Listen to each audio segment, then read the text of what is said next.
In this video, we'll be taking a look at inputs in terms of processing with EQ, setting your gains, compressors, and gates. Now the first thing you want to do is create a show file. A show file, I think easiest way to explain it is a box. In that box you have your scenes. If you don't have a show file, you can't save a scene. So a show file is just a box, a container for all these things. The first thing you need to do here is if you press the automation button on the screen access area, we're going to press new, and it will ask me to name my show file. So grab my keyboard here, and we'll actually just call it new show. If there's a file that already exists with that same name, it will probably not let you save. If you check that box, it'll overwrite it. So let's press OK. And it loads the scene, it loads the automation screen. And the first thing I'm going to do right away is I'm going to store a scene. The first scene on there is the global safe scene, which clears everything out. I've already made some patching that should really save before I get too far ahead of myself. So if I press the store button here in the automation area, I can store a scene. Here in the top I can name the scene start. And I will store it to the next available scene. I will leave that checkbox checked, overwrite save parameters, and I'll press OK. So now my patching has been saved.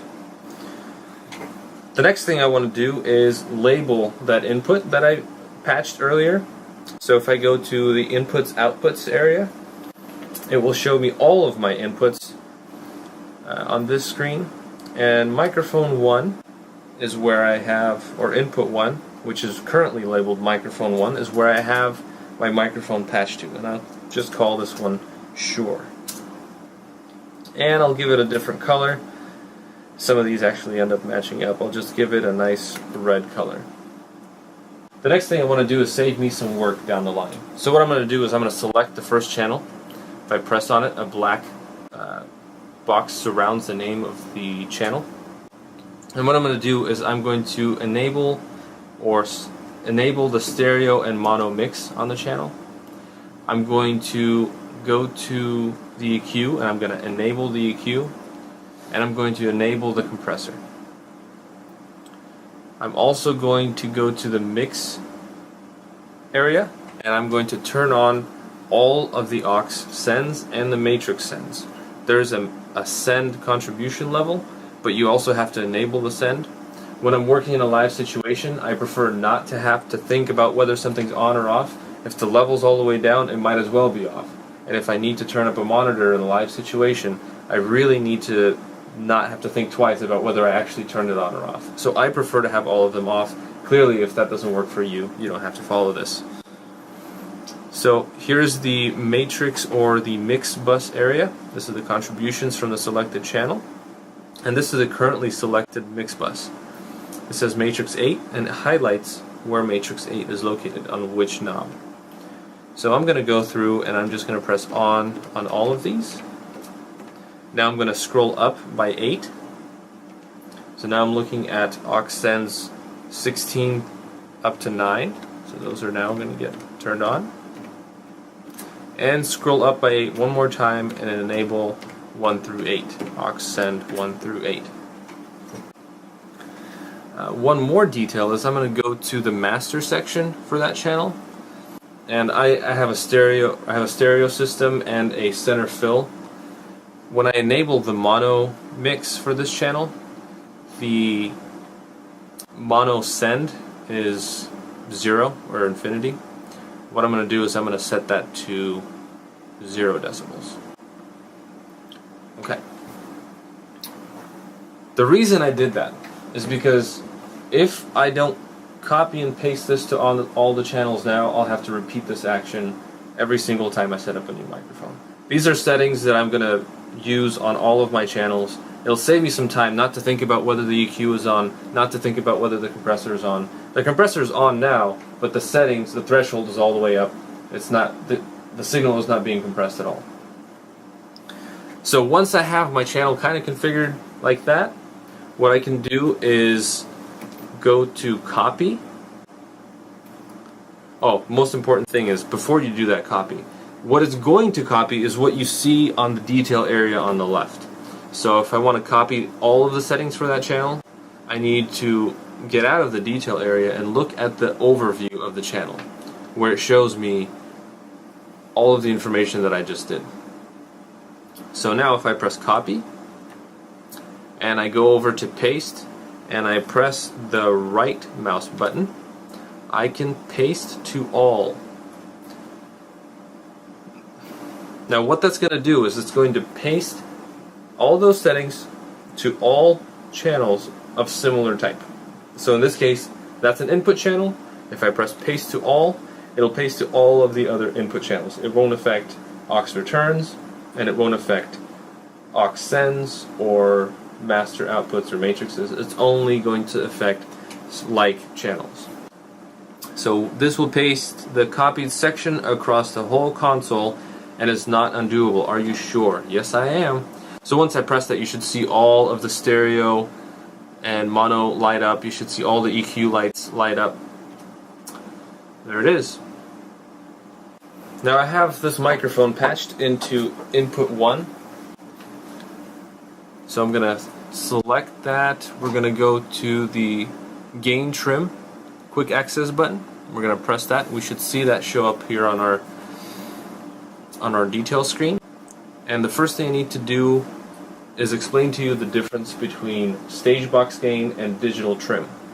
What's important is to understand that stage box gain is analog. It's a real analog preamp located inside of the stage I/O, and the digital trim takes effect after that preamp has done its work, and you can add or subtract signal.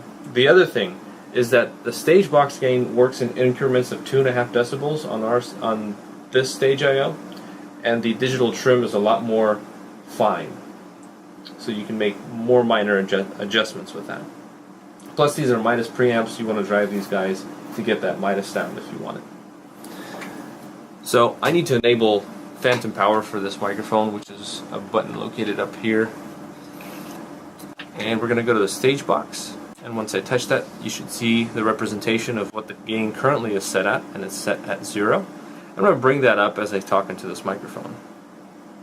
Now I know that this microphone requires a lot of gain before it'll give me a good level, and I'm just going to set that to 40 decibels, and then I'm going to go over to the digital trim, and I'm going to give it just a little bit of trim. Once I have signal coming in from that microphone, what I can do is I'll turn it up to 0 decibels, and we'll see if it's making it through to the stereo outputs. Because I've patched my speakers earlier, I should hear it as I bring this up. Check 1 2, check 1 2. So there we are. We have a signal going all the way through the board, and I'll turn this down. So now I want to take a look at the dynamics processing that's available and the equalizer section.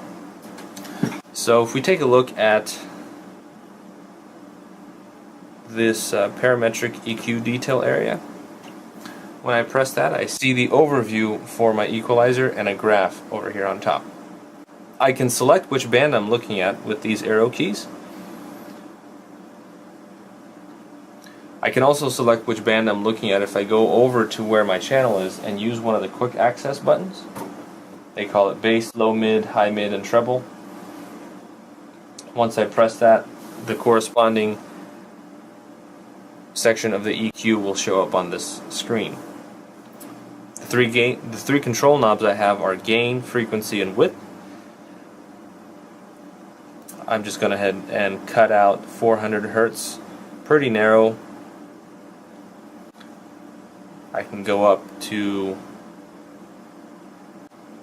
7,000 kilohertz and boost that just a little bit for more presence.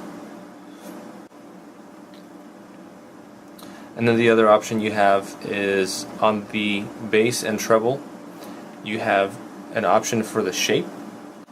What you can do is have a shelf, and there's 3 different kinds of shelf. There's this one, and that one. Don't know what they sound like yet. We also have the dynamics area, so if we press this quick access button, we'll be looking at the compressor. And there's 6 different control knobs here. The threshold is the one in the middle here. I can bring my threshold down. Ratio defaults to almost infinity. Take that up to 2.5 for some vocals. There's a presence knob here. What it sounds like is it just adds some high end to me. That's what it sounds like. If you want to work on the gate, you can press this down arrow. And now we're looking at the gate, and the controls here are the same with the threshold.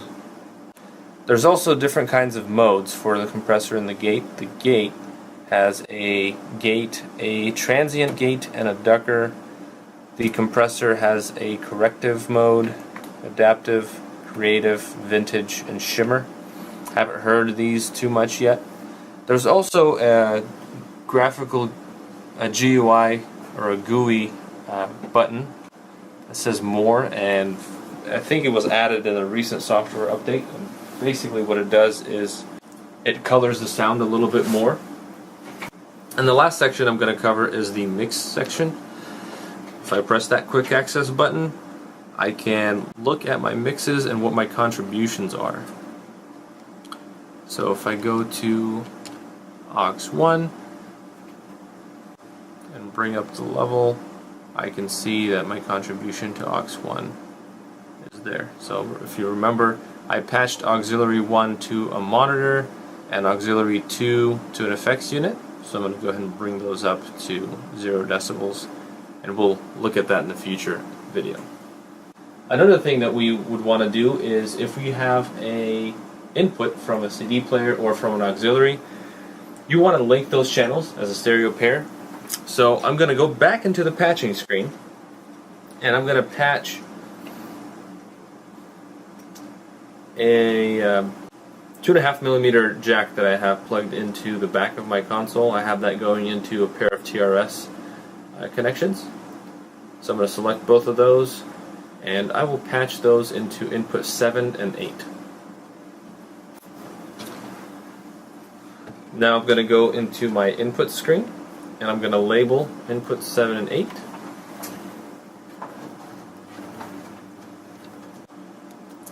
Aux left, aux right, and I'll color those blue.